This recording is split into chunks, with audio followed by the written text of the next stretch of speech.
diagnose this so that the check engine light goes off.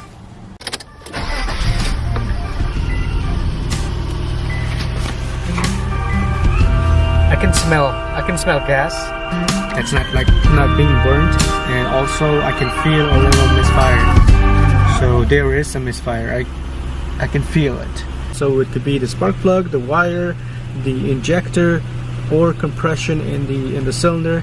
Those are the things that could make it misfire.